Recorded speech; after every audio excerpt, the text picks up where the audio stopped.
오랜 기간 굳어진 신념과 신앙은 잘 바뀌지 않는 경향이 있습니다. 그런데 독생녀 주장은 이런 신념과 신앙을 바꾸려고 합니다. 기존의 신념과 신앙을 전혀 다른 것으로 바꾸려고 한다면 많은 저항에 부딪히거나 실패할 확률이 높습니다. 하늘 부모님 성의 핵심 교리는 어머님의 독생녀 주장입니다. 첫째, 독생녀 주장은 하나님의 씨, 즉 하나님의 혈통을 갖고 태어나신 재림주 참 아버님을 원죄를 갖고 태어난 분이라고 바꾸었습니다.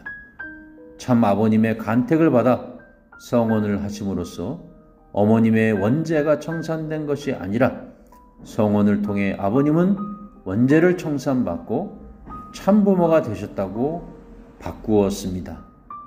둘째, 섭리의 완성은 하나님 중심의 참사랑의 참가정이 정착됨으로써 시작되는 것인데 독생녀 어머니와 하나됨으로 시작된다고 주장합니다.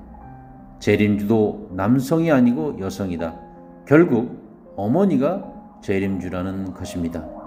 때문에 명칭도 하늘 부모님 교단, 하늘 부모님 성회로 바꾸었습니다. 셋째, 역사를 바라보는 관도 바뀌어서 신약 2000년 역사도 재림주를 보내기 위한 역사가 아니라 독생녀를 보내기 위한 역사라고 주장합니다.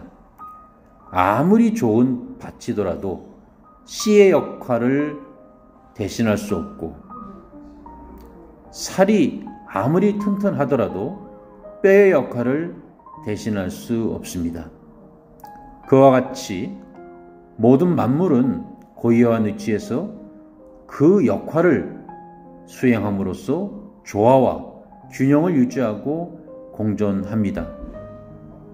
그런데 독생녀 주장을 보면 아버지의 자리에 어머니가 올라가게 되고 생명과 혈통의 뿌리가 되는 것이 씨인데 그 씨가 없는 어머니가 혈통의 뿌리라고 합니다.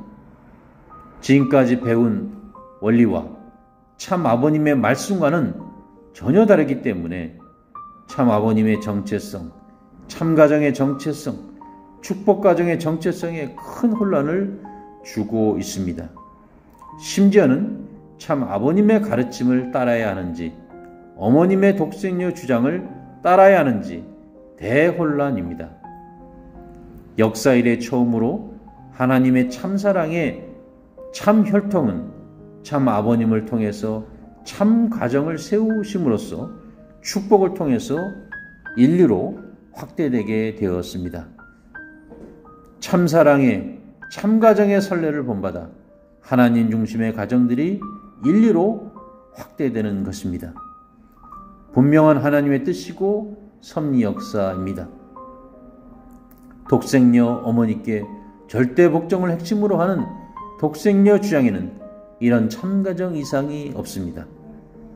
그런데 상식 있는 축복가정이라면 이러한 독생녀 주장을 본질적으로 믿지는 않는다고 봅니다. 독생녀 주장을 대하는 교권제도구나 상식적 식구들의 태도는 다음과 같습니다.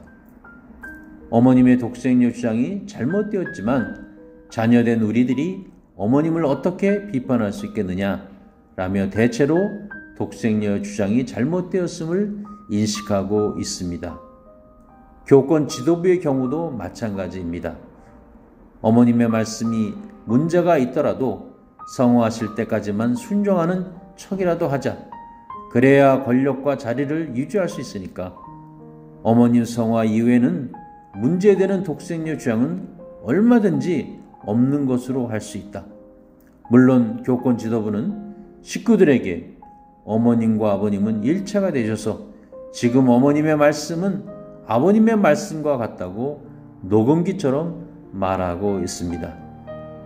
그런데 최근에는 하늘 부모님 교단과 하늘 부모님 성회로 명칭이 바뀌면서 여성 재림주 주장이 알려지면서 어머님을 아무리 이해하고 싶어도 이제는 이해하기 어렵다며 교회를 안 나가는 식구들이 늘어난다고 합니다. 이 글은 독생녀 주장을 비판하는 것이 목적이 아닙니다. 하나님 중심의 가정과 하나님 아래 인류 한가족 실현을 위해 일생을 헌신하신 참 아버님의 숭고한 삶과 유업을 올바로 이어가는 우리가 되자고 호소하기 위해서입니다. 감사합니다.